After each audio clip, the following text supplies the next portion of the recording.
All right, we've got Denise in Portland. How are you? Good, how are you? We're doing well. Hi, Denise. What's up? Well, I'm on a Facebook. It's called the Holy Bible page, and one of the atheists kind of challenged us to call in, so I did.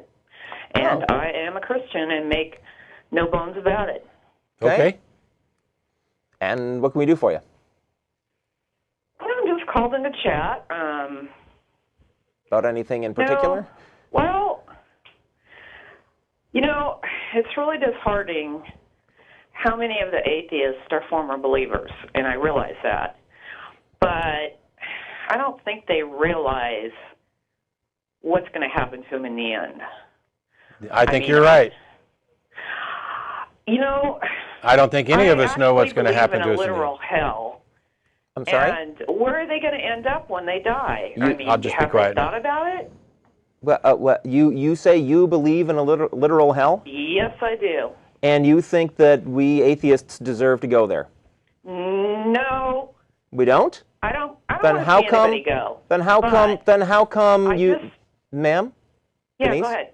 So if you believe there's a hell, and you believe the atheists are gonna go there, cause why? Your God's gonna send us there, right? No, they send themselves there by rejecting Jesus as their Savior. No. Then that's silly. Yeah. That's silly. I'm choosing right now. silly. I don't want to go to hell. Okay. So now your God has the option of either sending me or not. Jesus has thrown you a life preserver. That's why he's called the Savior. Ma'am? You guys have been ridiculous enough to reject it. Where did hell come from? It's in the Bible. He spoke about it many times. I believe in it. If you don't... No. Denise, I'm just asking a question. Did God create hell? Well, actually, God originally created hell for Satan and his demons. We weren't supposed to go there. Sure. So what determination was there in your religion? Why did God decide to start sending people to hell? I mean, you don't think... Again, he doesn't send them to hell. You guys send yourselves. Okay. We don't. That's nonsense. Yeah, we have the choice. We have the choice. We choose not to go. Now, your God is back. The ball's back in his court. If he wants to send us, he can. Is he gonna? You send yourselves. No, we don't. That's ridiculous. You send yourselves. No, that's ridiculous, ma'am. Here's the thing, Denise. It doesn't matter how many times you keep repeating this. I'm trying to... Well, you keep repeating your stuff. Let me try something. I tried something else, which was, did God create hell? If so, then he's ultimately responsible for it, correct? Does he not make the rules? Do things not happen? That's what I said. That was Denise, do things not happen according to your God's will? Does he not already know? He's everybody's God. You keep referring to him as my God. He's everyone's God. No, he's not my God. I don't even believe he exists. But in any case, I don't care whether... In any case, I don't care how you pretend to label. I'm trying to get to the source of the problem here, and it's this, because you were saying Jesus threw you a life preserver. As far as I'm concerned, within the bounds of your theology, Jesus kicked me overboard, because you believe. He didn't kick you overboard. Sure he did. May I? Sure he did. Because hang on. Okay. Did your God create hell? Yes or no? She said yes. Yes. Okay. Does your God create the rules of the universe, including the criteria by which souls are judged? Yes. Does anything happen that doesn't go according to your God's will? No. Then your God is ultimately responsible for everything, including the people who he sends to hell. That is so messed up. I mean... Yeah, that logic stuff, it's a real pain in the ass, isn't it? It is messed up, ma'am. And when you reject him, that's the dumbest thing you can possibly do. That's why he's called the Savior. And I have a question. Go ahead. What are we being saved? What are we being saved from exactly? You're being saved from eternal damnation. But hell. Hell. Have you ever been a Christian? Yes, I was. For how many years? Oh, till I was about 21, 22. What happened? We understand. Go ahead.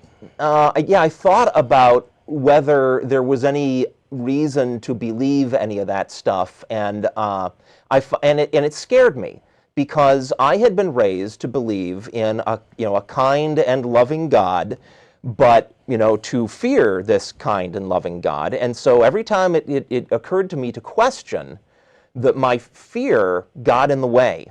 eventually I said to myself, you know, if God is really kind and loving, he's not going to mind me using my brain, the brain that he gave me, to think clearly, carefully, and rationally about the stuff that I've been taught and to make my own decision. And the moment that I realized a kind and loving God would not, was not to be feared when I'm considering, rethinking my beliefs, that gave me the freedom to think clearly about my beliefs. And within a minute, I realized this is all nonsense. I'm an atheist. And I'll actually go one step further here. And even if I were to concede your what I consider to be a ridiculous framing that God doesn't send people to hell, people to send themselves to hell, even if I were to accept that, I won't even necessarily go to the mafia boss analogy that I think is completely valid. My point of view is this. You have a being, according to your theology, that can possibly prevent people from having to suffer eternally. And he has, instead of being good and just and caring and actually doing that, is offering a kind of bribe. And the bribe is, you need to believe without evidence, and you need to worship and adhere and follow my commands. That's not love. That is not love. That is not an exercise of love. That is not a save you. I mean, he went through hell. He didn't die. Do you not? He was the one that paid the price. Denise, people reject Denise, him, that's their decision. Right. Then why the fuck did you call? Excuse me? I just... You can't be a lot more civil to someone that calls in without using filthy language? Filthy language? Well, hang on. First of all, you called to tell us... This conversation is over. God bless you. I hope all of you see the light. He is the only way. Goodbye. Are you done? Oh. Yeah, she's hanging up now. I used a word that Denise hurt her feelings. Hey, it doesn't surprise me, and while we'll have to put a little disclaimer on this particular issue, it doesn't surprise me that somebody who is so muddled in their thinking and is so afraid of the irrational would give magic powers to words. Guess what? It's 4 letters, it's phonemes, they don't have any magical powers, it's a way of expressing an exclamation mark. You called. And then when things got too heated, you tried to do this, well, it's all up to you guys, and if you reject him, that's your responsibility, etc., which was your way of giving up. All you wanted to do was call in and state your opinion and move on. So when I ask, why the fuck did you call, I wasn't cursing you out. I was exclaiming that this is absurd for you to call in and do this. To call in and pretend like you're going to defend your beliefs, and then when they're challenged directly to a point that you can't defend them, you cry that your feelings got hurt because somebody used a word that was scary. It's no wonder that you are still stuck in this mindset of being afraid of fantasy if one little word sends you screaming off of, oh, the poor atheists, they're beating up on me and they're saying offensive things. Can we spend a little time on this whole thing of we send ourselves to hell? Yeah. Please. That is okay. I'm holding a gun to your head, telling you to give me $100. Don't make me shoot you. Yeah. That's what it is. That's what that arrangement is. No, that is, if Matt refuses to give me $100, he did not commit suicide. It's why I've used the mafia boss analogy before, and it's why I asked if you thought your God created hell. Because the mafia boss creates the scenario where, A, we can protect you from this stuff, but you got to be making payments. And when somebody comes along to break my thumbs for not making payments, that wasn't my choice. I mean, you're saying that my choice is to make those payments or get my ass kicked.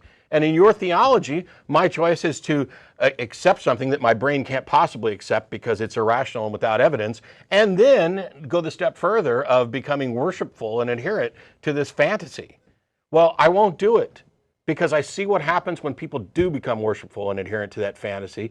Even if I could convince myself to go ahead and accept the delusion, it is harmful and it is immoral, and your theology is immoral. And what you're saying about there being a literal hell and that God gets to wash his hands of it, it's all completely immoral. You have lost your own sense of dignity, self-respect, humanity, and morality. I loved how you laid out the logical chain connecting God with responsibility for people going to hell. And she goes, "That's fucked up." Yeah. Oh, she didn't say. She wouldn't say that. Oh, right. That's messed up, she said. All right. So now and we it had is. 3 F-bombs. It sure is messed up, ma'am. And yet, it wasn't Matt's chain of logic that was messed up. It was the fact that you're in a religion where that chain of logic can easily be drawn, and you just avoid it. I'm surprised she didn't come down with the vapors. Amazing. I'm sorry that I offended your Victorian sense of morality or immorality, but some of us live in the real world and aren't afraid of a couple words on occasion. However, if Denise wants to call back, I promise I won't drop another F-bomb while telling her what an idiot she's being about her thinking on these subjects. And that doesn't mean I think she's stupid across the board. That we've had lots of discussions about this, don't be a dick type thing. But when I say that somebody's stupid, guess what? I'm stupid. Jeff's stupid. The people in the audience is stupid. We are all stupid at some time about something. Yeah. The difference is that some of us, when we have this pointed out to us or when we recognize it in ourselves, strive to overcome it. We say, you know what? I was being stupid. Let's correct that so that I'm not stupid about other things. And other people say, I'm not stupid.